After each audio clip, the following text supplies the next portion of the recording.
금강경 제24강입니다. 지금 몇 시간에 걸쳐서 금강경 제6 정신희우분을 설명하고 있습니다.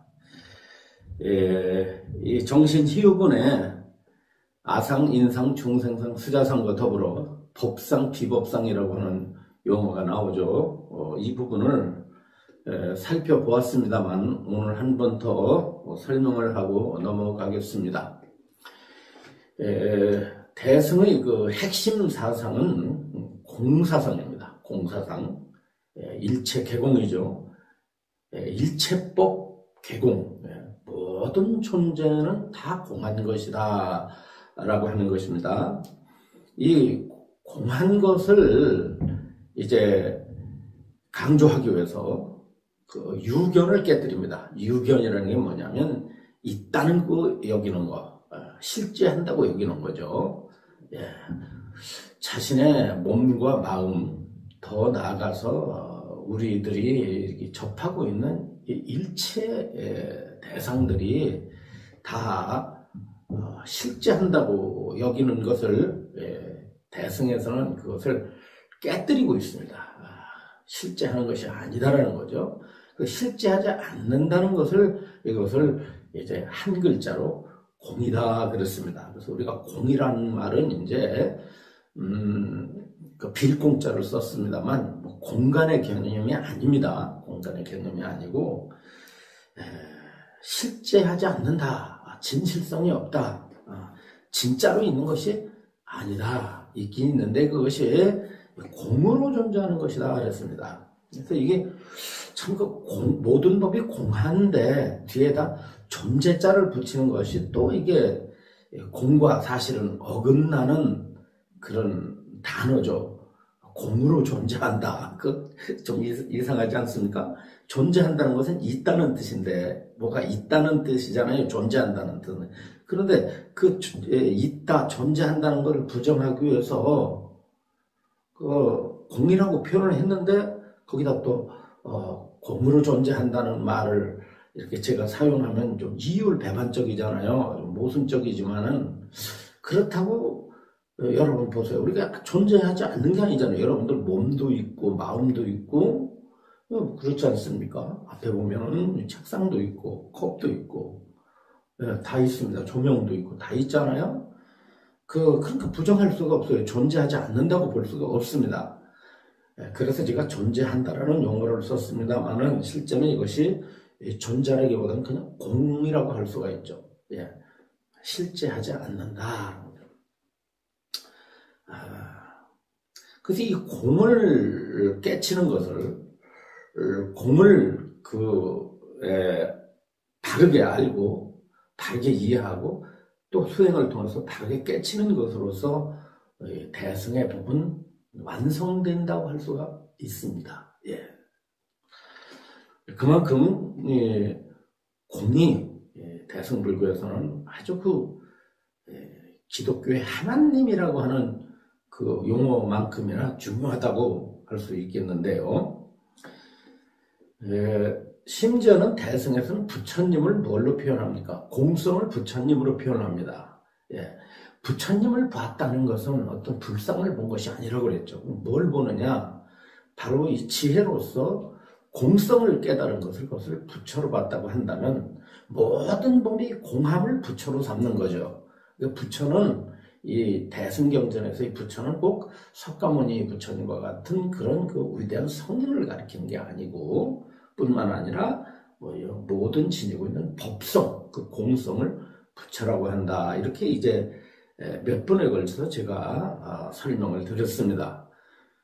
자주 인용하는 법성계에 보면은 제법, 부동, 본래, 적그래 놓고 맨 끄트머리에서 구례부동, 명의불 그렇게 나와요. 구례부동, 법성계 맨 끄트머리는 구례부동, 명의불 이렇게 나오는데 그게 곧 뭐냐면 앞에 있는 법성, 원흉, 무이상, 제법, 부동, 본래, 적 했을 때 그 적이라는 용어는 공이라는 뜻입니다. 사실은 모든 법은 한결같이 모든 제법, 모든 법은 한결같이 같이 어떻습니까? 이것이 충돌하지 않고 서로 인연으로 다 이어진 가운데, 이게 원흉이라고 그래요.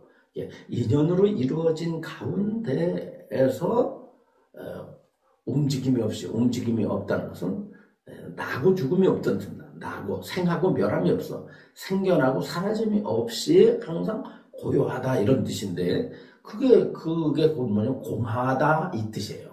공하기 때문에 부동하고 공하기 때문에 움직임이 없다고 한 겁니다.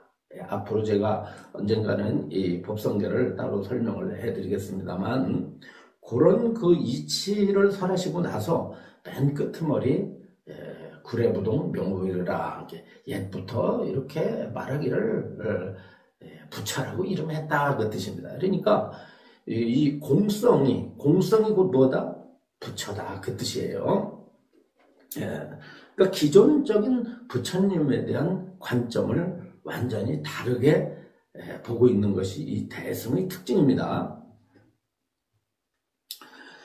그런데 이 법상이라는 것이 뭐냐면, 자기 몸과 자기 마음, 그 다음에 모든 생명, 나가서 이 자연계, 이 우주세계 자체가 하나의 성품으로 이루어졌는데, 그 하나의 성품, 하나의 진리죠. 일미성, 하나의 성품으로 이루어졌는데, 그 성품이 뭐냐? 공성으로 이루어졌다는 것입니다. 그러니까 진리가 있다면 뭐가 진리예요? 공이 곧 진리다. 그러니까 공에 입각해서 볼 때는 모든 법이 실제로 있는 것이 아니므로, 법이 존재한다는 생각을 버려라, 이것이 뭐이겠어요? 법상을 버려라, 말입니다. 법상을 버려라. 법이 실제한다는 생각을 버려라. 뒤에 이어서 뭐가 나왔냐면, 전번에도 설명드렸듯 법상 뒤에 그럼 법이 없지 않느냐, 그럼 법이 없다, 무법. 법이 없는 것으로서 그럼 결정을 짓겠다. 모든 법은 존재하는 것이 아니다라고 이렇게 또 생각할 수가 있어요. 그러나 모든 법이 아주 존재하는 것, 아주 없는 것은 아니잖아요. 그렇잖아요. 비록 공하지만, 이 몸도 공하고, 우리의 생각도 공하고, 감정도 공하고, 의지도 공하고, 모든 우리의 정신 구조가 다 공하고, 나아가서 이 우주세계의 낱낱티끌까지도 다 공하지만, 그것이 인연에 따라서 나타나 있잖아. 여러분들 나타나 있잖아요. 이렇게 생긴 게 있잖아요. 그러니까 이것이 뭐냐? 아주 없다라고도 말할 수 없다. 그래서 없다라는 생각을 짓지 마라 그럴 때, 없다는 생각을 비법상이라고 그래요. 자, 어떤 분들은 이런 얘기를 해요. 아이고, 과거에 부처님은 쉽게 설명했을 텐데 뭐 그렇게 불교가 어려우냐. 불교 어렵습니다. 그래서 뭐 어떤 분들은 그래요. 이거 좀 쉽게 설명하지, 뭐 그렇게 어렵게 설명하느냐. 설법 못하고 강의 못하는 사람들이 어렵게 말한다, 이런 얘기인데, 그건 매우 잘못된 생각입니다. 불교 교학 자체가 난해요. 왜? 용어 자체가 난해한데, 부처님이 쓰신 용어들 아니에요? 5운, 12처, 18개. 이런 용어가 얼마나 어렵습니까? 뭐 수행에 있어서도 수다원, 사다함, 아나함, 아라한, 뭐 보살도 무슨 지상보살, 권현보살, 뭐 이런 용어들이 많이 나와요. 그리고 유심만 받더라도 뭐 보면은 해신밀경 같은데 보면은 뭐 의탁이성, 그 다음에 변계소집성, 그 다음에 뭐 원상실생 이러고, 유식이라고 하는 용어도 어렵잖아요. 연기라고 하는 용어도 어렵잖아요. 그런데 이거를 어떻게 그렇게 쉽게 설명합니까? 여러분 생각해 보세요. 연기라는 말을 어떻게 여러분들이 알아듣도록 어떻게 설명을 해? 그러니까 어차피 지금 공부하는 수밖에 없어요. 그냥 옛날 얘기 듣듯이 설법 들으려고 하면 안 되는 거야. 뭐 쉽게 무슨 윤회설 같은 거나 설명해가지고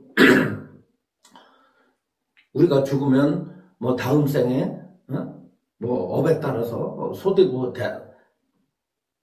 돼지도 되고 뭐 지옥도 가고 천국도 가고 좋은 사람으로 태어나기도 하고 뭐 이런다고 설명하는 그런 것들이 동화 같은 얘기니까 쉽지. 그리고 복 받는 얘기 쉬워요. 관세음보살 기도 많이 하면 뭐 소원 성취한다. 뭐 신중 기도하면 뭐 애군을 소멸한다. 지장 기도하면 뭐 조상이 천도된다. 기도 많이 하면 애군이 물러가고 뭐가 조금 운세가 바뀌고 뭐가 바뀌고 이래가지고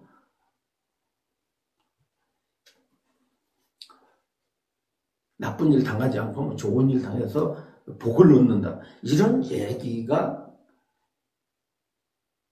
쉽지만은 그거를 진리라고 할 수가 없는 거예요. 여러분들은 지금 진리를 공부하고 있는 겁니다. 진리를. 그 진리를 공부하려면 어때요? 배워야 되죠. 당연히 어렵습니다. 예. 여러분들은 불교 공부를 직접 경전이나 논설을 한번 읽어보세요. 그거 공부하려면 땀겨나 흘립니다. 저도 평생 동안 공부한 걸 여러분들에게 전해드리는 거예요. 여러분들은 지금 저한테 이 강의 듣는 게 편안한 겁니다. 예, 가만히 앉아가지고 이어폰 귀에다 꽂고 듣는 거 아니겠어요? 참 그렇습니다. 오히려 여러분들이 훨씬 더 저보다 쉽게 공부하는 거죠. 그러니까 쉽게 공부할 생각 하지 말고 뭐 쉬운 법문 들으려고 하지 말고 계속 들어야 됩니다. 그리고 좀 생활에 필요한 법문을 하지 그러냐 그래요. 전번에도 제가 말씀드렸어요. 생활에 필요한 법문이에요 이게. 여러분들이 응용을 못해서 그래. 내가 당장 돈도 없고 쌀도 없고 또 내가 당장 보면은 산적한 문제가 한두 가지가 아니다. 자녀 문제도 있고 또 뭐냐 어떤 세상에 나가서 내가 뭔가를 갖다 벌려놨는데 그게 잘 풀리지도 않고 집도 잘 안 팔리고 뭐 재판이 있는데 이게 재판 질질 끌고 막 그래 이길지 질지도 잘 모르겠고 자녀들이 무슨 결혼을 해야 되는데 안 해야 되는데 뭐 이런 것도 있고 막 복잡하죠. 네? 그런데 그런 걸 갖다가 생활 속에서 응용할 수 있는 설법을 해달라. 그 응용은 여러분들이 해야지. 응용하는 법문을 제가 어떻게 해요? 응용해봤자 일시적으로 그 마음 편안해지는 거 이런 거예요. 이런 공부는 불교 공부가 아니에요. 일시적인 공부는 불교 공부가 아니라 불교 공부는 근본을 파헤치는 겁니다. 근본 해결이에요. 예. 이 경전 공부를 그러기 위해서는 착실히 해야 된다는 거예요. 그래서 비가 오나 눈이 오나 내가 잘 되나 못 되나 부처님 말씀은 우리가 공부를 계속 죽을 때까지 해나가야 된다. 자, 오늘 그 경전을 한번 봅시다. 중간에 보면은 제6분에 수보리여 열에는 이 모든 중생들이 헤아릴 수 없는 복덕을 얻으리라는 것을 다 아시고 다 보신다 그랬습니다. 뭐냐면 부처님께서는 다 알고 다 보신다. 누가 어떤 중생의 이 금강경의 가르침을 듣고 믿고 이해하는 것을 다 알고 다 보신다 그랬습니다.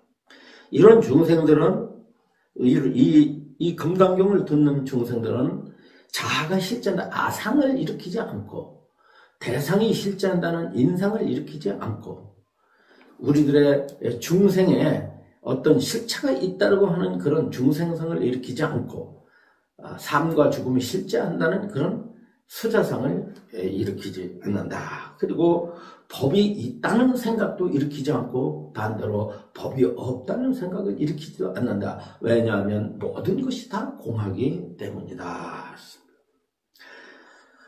이것이 핵심입니다. 이 모든 중생들이 만약 마음에 어떤 상을 취하면 어떤 상을 취했다 이 말이야. 어떤 상을 취해. 여기 취라는 건 집착했다 이 말이야. 집착해. 상이라는 게 뭐냐? 어떤 생각을 집착하면 이 말이에요. 상이라는 말은 생각이라는 뜻이잖아요. 생각을 집착을 하게 되면 그 집착하는 순간에 뭐가 되느냐면 바로 그것이 아상이 되고 인상이 되고 중생상이 되고 수자상에 집착하는 것과 같기 때문이다. 그래서 자 금강경은 뭐냐면 생각의 집착을 끊어라 이 뜻이야. 생각에 대한 집착. 왜? 우리의 모든 생각은 공한 것이다 이 말이야. 그러니까 여러분들이 어떤 생각을 하든 간에 그 생각은 진실성이 없는 거다. 그렇기 때문에 집착해서는 안 된다. 우리들은 하루 종일 생각하며 살아요. 꿈속에서도 생각하지 않아요? 예. 여러분, 생각을 안 해본 시간이 있습니까? 본연이 눈을 뜨고서 잠잘 때까지, 잠들기 직전까지 뭔가를 계속 떠올리고 있습니다. 잠을 자면서도 떠올려요. 꿈을 꾸잖아요. 계속 떠올리면서 합니다. 이 생각이라고 하는 것이 있는데 얼마나 많은 생각들이 있습니까? 과거에 있었던 일들에 대한 생각, 아직 오지 않은 미래에 대한 생각, 현재 문제를 가지고, 현실 문제를 가지고 일으키는 생각 등등, 예. 과거에 일어났던, 미래에 일어날지도 모르는, 또 현재 일어나고 있는 이런 것들을 계속 마음속에서 떠올리고 있습니다. 네. 그런데 이렇게 떠올리고 있는 이런 생각들은 다 이것이 공하기 때문에 실체성이 없어요. 그리고 그런 생각들은 실제 나가 아니라는 것입니다. 내 것도 아니고. 예. 이 생각이라고 하는 것은 인연에 의해서 일어나는 거예요. 인연에 의해서 일어난 모든 것들은 진실성이 없다고 보는 겁니다. 예. 그런데 어떠냐? 우리 중생은 그 생각을 나라고 여겨요. 그래서 흔히 말하길 내가 이런 생각을 일으키다 이래요. 예. 내가 이런 생각을 일으킨다 해서 그 생각을 나화시킨다. 자화시켜요. 예. 생각을 우리가 선정을 깊이 닦지 않는 이상에는, 선정 속에 들어가 있지 않는 이상에는, 깊은 선정 속에 들어가 있지 않는 이상에는 이 생각을 멈추기가 어렵습니다. 생각을 어떻게 안 일으켜요? 예. 눈을 뜨면 전부 다 생각거리죠. 혼자 있어도 생각거리요. 나가서 누굴 만나도 생각거리요. 눈이 열려있고 귀가 열려있는 한은 계속 생각을 할 수밖에 없어. 죽기 전에는, 우리가 눈을 감고 죽기 전에는 생각 노름을 멈출래야 멈출 수가 없습니다.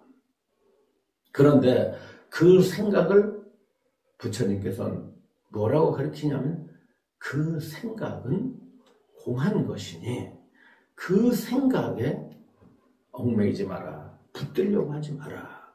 그 생각에 집착하지 마라. 그러니까 그게 어떤 생각이든, 심지어는 종교적인 생각. 기독교인이 하나님을 생각하고, 불교인이 부처님을 생각하고, 예, 또, 성경 구절을 생각하건, 불경 구절을 생각하건, 천수경을 생각하건, 반야신경을 생각하건, 떠올리는 생각들은 다 이게 뭐다? 다 이게 실체가 없어. 없으니까 우리는 어떻게 돼요?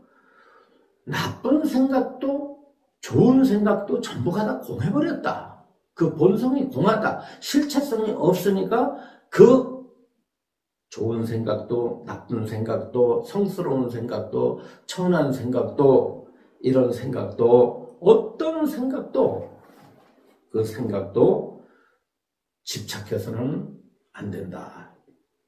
여기서 상을 취하지 말라 그랬잖아. 상을 취하지 말라는 건 생각을 취하지 말라.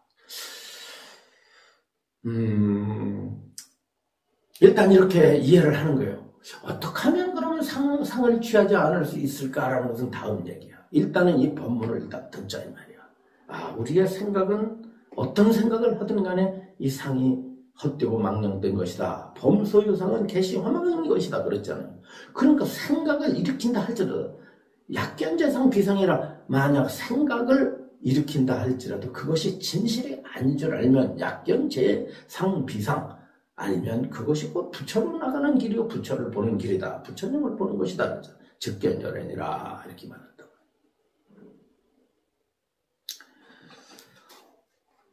왜 생각을 버리라고 하는가? 그때 버린다는 것은 생각을 안 일으킨다는 뜻이 아니라 그 생각에 실체가 있고 그 생각에 잘하고 하는 그 잘못된 견해를 깨뜨릴 뿐만 아니라 그 생각에 집착을 하지 않는다는 뜻이에요. 생각을 버리라는 뜻은 생각을 아주 하지 말라는 뜻이 아니라 그 생각에 대한 집착을 끊으라는 뜻이에요. 왜? 우리는 생각 안 하고 못 살거든. 왜? 참선을 해서 아주 깊은 뭐 상수멸정 정도에 들어가면 엄청난 불교 최고의 선정인데 그 선정에 들어가면 상이 사라져. 상수멸정이니까 상이 사라져. 상멸과 수멸, 생각이 사라지고 느낌이 사라지는 상수멸정에 들어가기 전까지는 뭐가 남는다? 생각이 남는 거예요. 항상 생각이 있는 거예요. 그러니까 미세한 생각, 뭐라도 우리들의 마음의 움직임이 생각으로 나타나거든. 마음이 움직이는 거예요. 그런데 그 움직이는 생각들이 다 그게 헛되고 망령된 거니까, 진실성이 없는 거니까 그것을 집착을 버려야 한다라고 하는 것입니다. 생각을 일으키되 생각의 본성이 공함을 깨뜨리면 되는 거예요. 생각의 본성이 공함을 깨뜨리면 돼요. 그러면 생각을 일으킨다 할지라도 생각에 대한 집착이 없어요. 그것이 어떤 생각을 일으킨다 할지라도 그게 고통으로 만들어지지 않습니다. 우리는 우리가 일으키고 있는 모든 생각의 공성을 파악하지 못하기 때문에 생각 때문에 괴로운 거예요. 그 부처님에게도 생각이 있으나 부처님은 그 생각의 공성을 바르게 보셨기 때문에 어떤 생각을 한다 할지라도 그것이 고통으로 오지 않습니다. 그러나 우리들은 어떤 생각을 하더라도 그것이 고통으로 다가올 수밖에 없어요. 가령 이 강의를 듣는 분 중에 어린 손자가 있다 그러면 손자 생각하면 기쁘잖아요. 그죠? 기뻐. 근데 왜 생각이 왜 괴롭냐? 아니, 얼마 전에 사둔 땅이 있는데 그 땅 생각하니까 기뻐. 마음이 든든해. 그게 기쁜 거 아니냐? 근데 부처님의 안목으로 보실 때는 그것도 고해요. 고통으로 보시는 거예요. 왜? 묶여있기 때문이다. 집착하고 있기 때문에. 내가 좋다고 하는 것도 아니야. 집착해서 좋은 거예요. 만약 집착하지 않는다면 어때요? 집착하지 않는다면 좋고 나쁜 게 없겠죠. 그렇잖아요. 네. 뭐가 좋다라고 하는 것은 우리가 감각적인 거고, 감각적인 건 어때요? 거기에 집착한다는 뜻이에요. 집착하면 괴로운 거지. 중생들이 손자 생각해서 마음이 흡족하고 즐겁다 하는 것을 중생들은 낙으로 봐요. 그 당연한 겁니다. 부처님도 인정했어요. 그걸 잘못됐다고 하는 건 아니야. 그러나 차원이 높은 부처님의 안목에서 볼 때는 그런 기쁨도 진실성이 없다라고 보는 거고, 나아가서 그것도 일종의 중생들은 고라고 생각하지 못하지만 그것도 하나의 고통의 종류라고 본 거예요. 우리가 맛있는 거 먹고 좋은 음악 듣고 아무튼 기쁘잖아요. 행복하잖아요. 그 행복도 부처님께서 볼 때는 그 행복이 진실성이 없기 때문에 그것도 고로 봐요. 고통으로 봐요. 왜 그런 걸 고통으로 볼까? 공부를 좀 여러분들께서 이렇게 참 밀밀하게 해보면 부처님의 그 말씀하신 뜻을 잘 알 수가 있게 됩니다.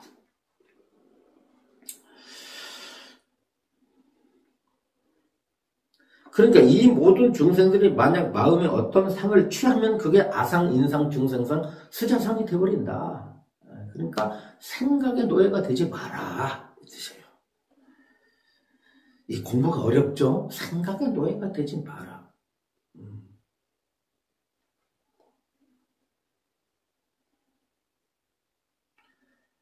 그러므로 법을 취하지도 말라는 뜻은 뭐예요? 법을 취하지도 말라.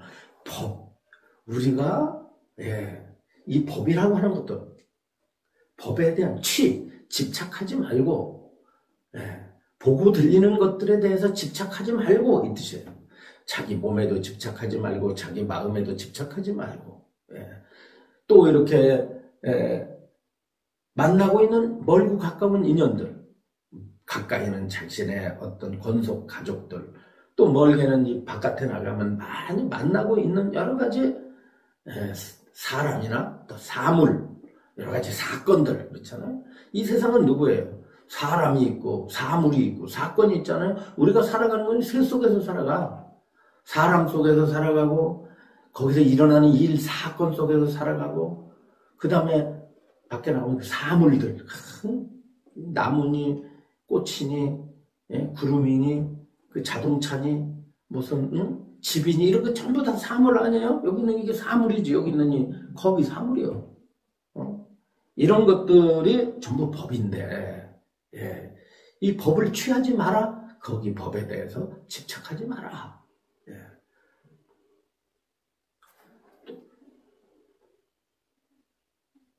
법 아님도 취하지 말라 그러는데 이 법 아님이라는 건 무슨 뜻이냐면요. 비법상을 가리키는데 비법상은 그것들이 아까 말씀드린 대로 또 아무 이런 것들이 공하다고 했지. 부처님께서는 법이 공하다고 했지 법이 없다고 하지 않았잖아요. 그러니까 법이 없다는 견해를 일으키지 마라. 이런 것들이 다 없는 거다. 이렇게 생각도 하지 말라 이거예요. 그러니까 내 몸과 마음이 실제한다고 여기지도 말고 그렇다고 내 몸과 마음이 아주 없다고도 말하지 마라. 보고 들리는 일체 경계가 있는 것 같지만 공해서 실제로 있는 게 아니고 반대로 없는 것 같지만 인연을 통해서 나타났기 때문에 아주 없지 않아서 있고 없음을 물리쳐야 된다는 거예요. 그러니까 이 공이라는 의미는 대단히 그 의미가 깊은 것이 유라는 견해와 무라는 견해를 벗어난 거야. 있다는 견해를 벗어나고 없다는 견해를 벗어난 거예요. 그러니까 있다고 보면은 법이 5운 12처 18개 이 세상이 전부 5운 12처 18개인데 5운 12처 18개가 있다고 보면은 법상이고 5운 12처 18개가 없다고 보면은 비법상이에요. 그래서 있는데 집착하면은 이게 법상이 되고 없는데 집착하면은 이것은 비법상이다 이랬습니다.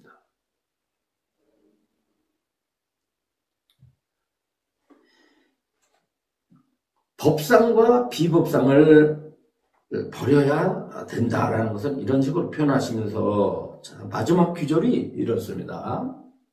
그러므로 법을 취하지도 말고 법 아님을 취하지도 말지니라.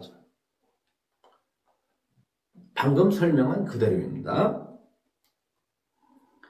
그런 뜻에서 열애는 항상 말하기를, 이게 중요한 비유입니다. 말하기를 너희 비구들은 내가 말한 바 법이 뗏목과 같은 줄 알아야 할지니 법도 오히려 놓아버려야 하거늘 하물며 법 아님에 있어서야 이랬습니다.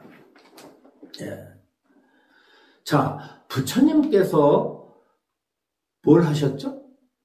법을 설하셨어요. 법을 설했어요. 어떤 법을 설했습니까? 5운의 법을 설하고 12처의 법을 설하고 18개의 법을 설하고 그 다음에 그것들이 무상하다, 무하이다, 고다 이런 설법을 하셨어요. 그렇잖아요? 그런 법들을 설하셨어요. 그 부처님께서 설법을 하셨잖아요. 그 교리가 다 부처님 설법 아닙니까? 반야심경 예를 들어 짤막한 반야심경을 예로 들어봅시다. 거기 보면 5운이라는 말, 그 다음에 12처라는 말, 18개라는 말이 들어있고, 그 다음에 거기 뭐가 있어요 또? 뭐 고진멸두도 그 안에 들어가 있잖아요. 무고진멸두 들어가, 뭐 안개 내지 무의식계도 막 들어가 있고 그렇잖아요. 이런 또 거기서 얻어지는 그 경지들이 거긴 반야심경에 감춰져 있지만 사실 그 속에 수행을 해서 얻어지는 경지들에 대해서 설명은 그 안에 들어있습니다. 그 안에. 그게 뭐예요? 수행을 해서 얻어지는 경지. 4가지 경지가 있죠. 4단계 경지. 수다원, 사담, 아남, 아라한이라는 4가지 경지가 있는데 그 경지를 얻었다는 거예요. 수행을 해서 얻으면 뭐, 그 수행을 해서 뭘 얻어요? 예, 수다원이라는 무위법이라는 수다원을 얻고, 사다함을 얻고, 아나함을 얻고, 아라한을 얻잖아요. 이 성인의 경지. 올라간단 말이에요. 수행을 해서 이 수행을 해가지고 이 단계가 올라간다고. 올라가면 뭐 얻잖아요. 그래서 뭘 얻어요? 나는 수다원을 얻었다. 나는 사다함을 얻었다. 나는 아나함을 얻었다. 나는 아라한을 얻었다. 난 이런 경지에 들어갔다. 그 말이거든. 난 수다원의 경지에 들어가고, 나는 사다함의 경지에 들어가고, 그 다음에 아나함의 경지에 들어가고, 그 다음에 아라한의 경지에 들어갔다. 그러니까 수행을 해서 뭘 얻었잖아요. 그런데 반야신경에서 어땠어요? 얻은 바가 없다. 그러니까 무지, 영무득 그랬습니다. 그리고 이무소득 그랬단 말이에요. 무지, 영무득, 이무소득 그랬어. 이무소득, 무소득 얻은 바가 없어야 된다. 왜냐?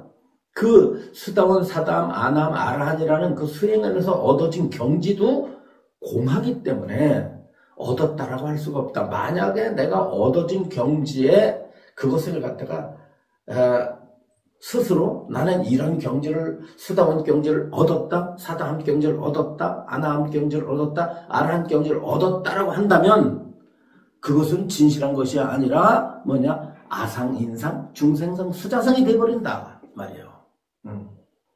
그렇듯이 부처님이 설법하신 모든 것은 어떠냐?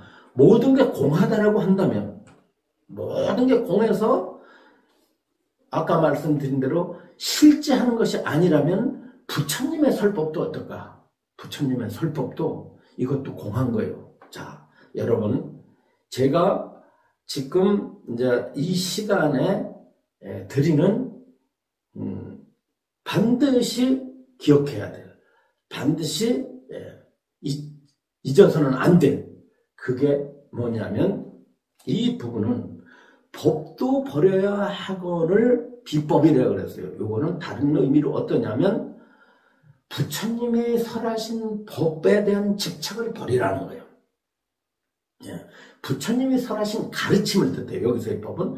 자, 열애가 설한 법도 버려야 돼. 그 가르침입니다. 가르침도 버려야 되거늘 열애가 가르치지 않은 법들은 말할 게 있겠는 애들이. 그러니까 앞에 있는 법상과 비법상이 있고요. 뒤에 여기에 나오는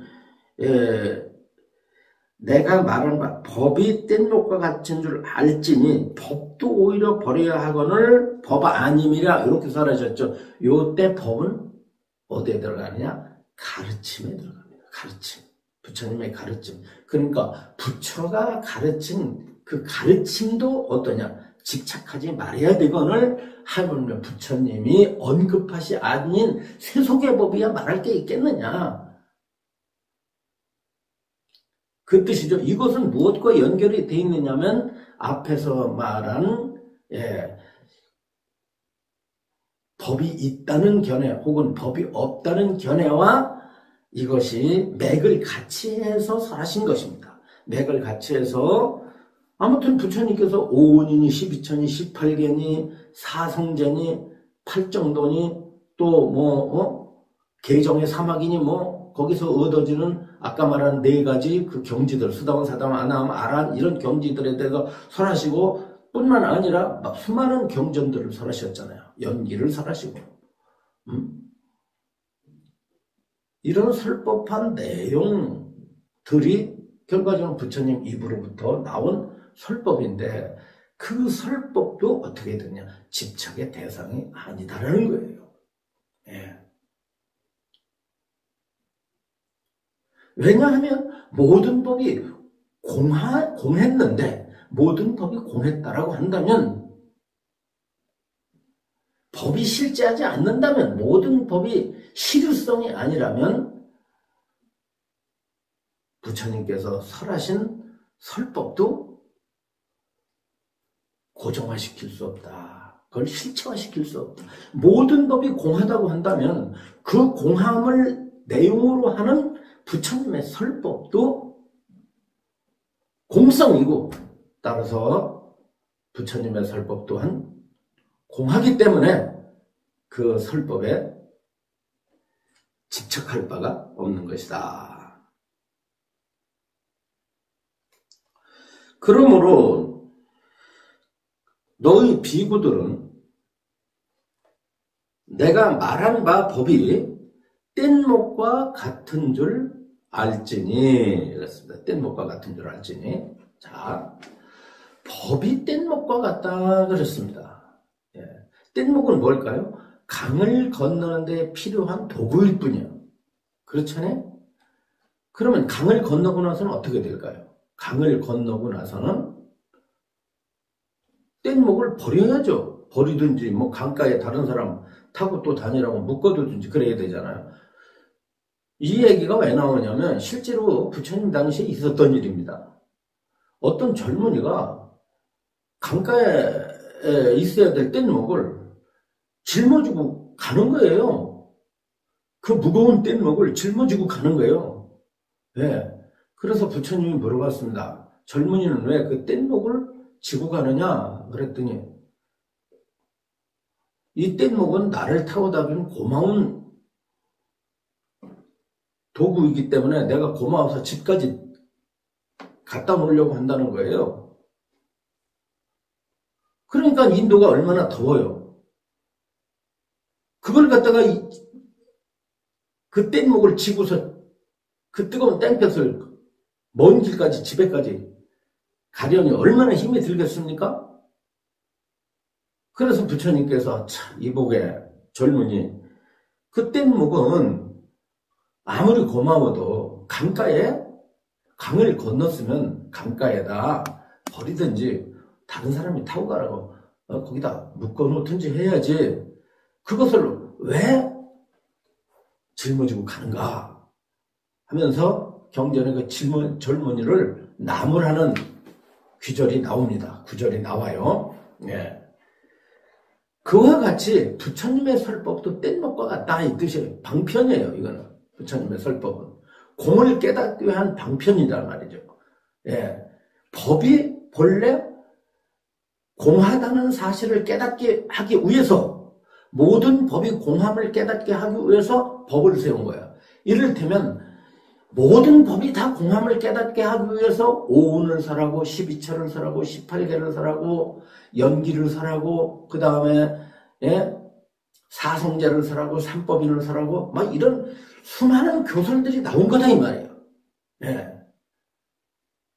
그러니까 그를 통해서 부처님이 설하신 이 설법을 통해서 공성을 깨달아 들어가면은 그것이 자유인이 되는데 부처님이 되는데 그렇지 않고 방편화로 설하신 그 법을 국집을 해서 이런 법이 있다라고 집착을 해버리면 오운이 실제하고 12처가 실제하고 18개가 실제하고 모든 것이 또 세간법이 이미 공해버렸는데 부처님이 세우신 가르침은 이것은 진실이라고 해가지고 이것에 집착을 하게 되면 어떠냐 하면 오히려 공성을 망각하게 된다.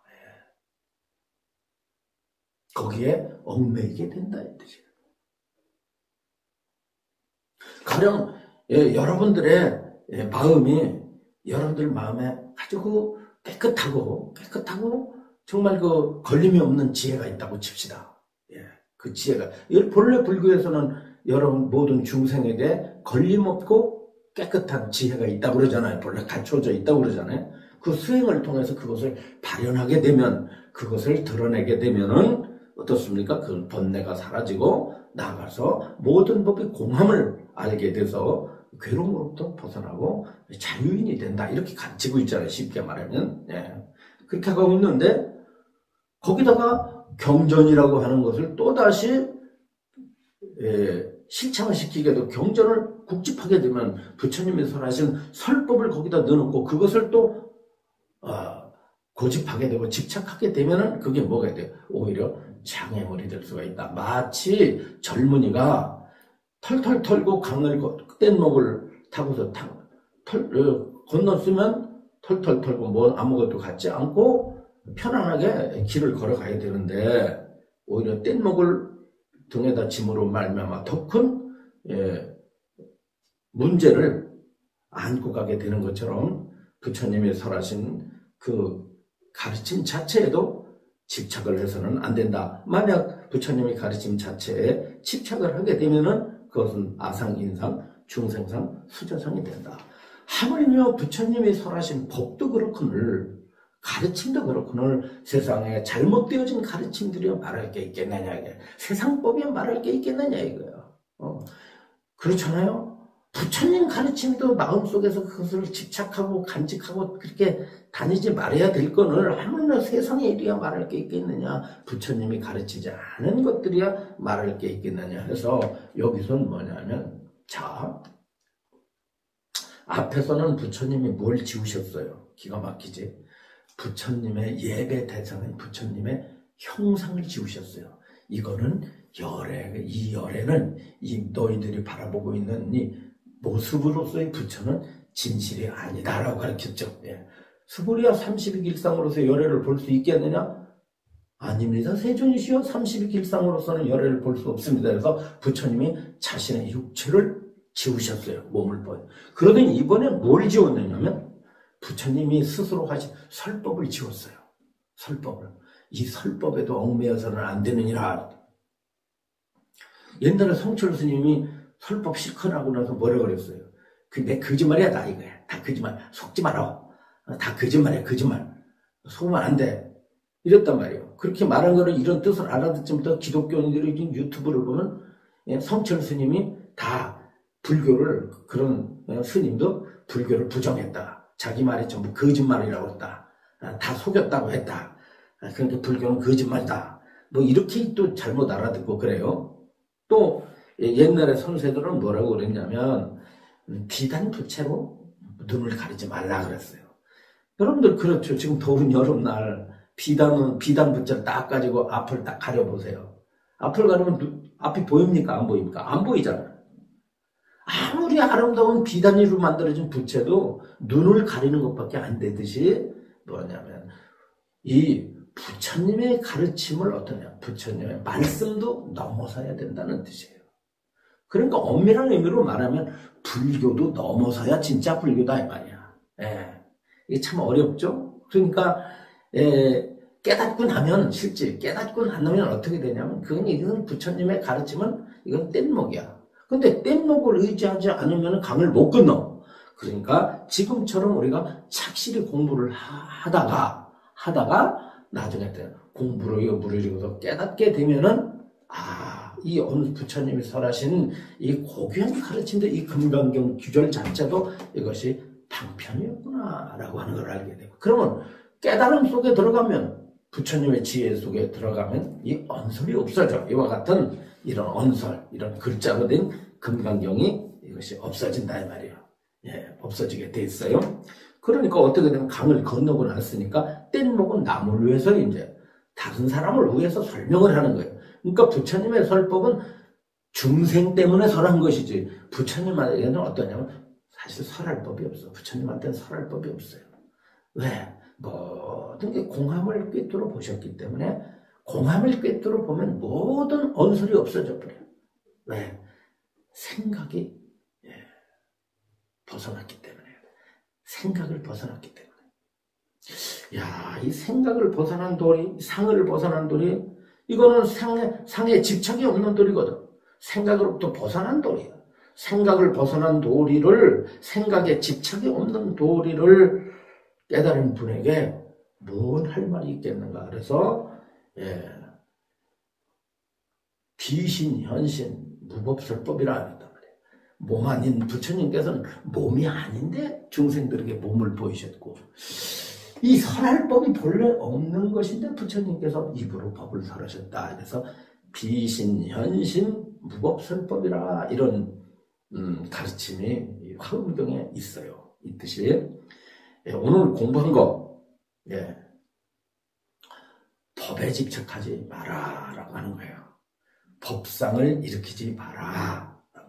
또 비법상도 일으키지 마라. 이것이 중요한 오늘의 말씀이 되겠습니다.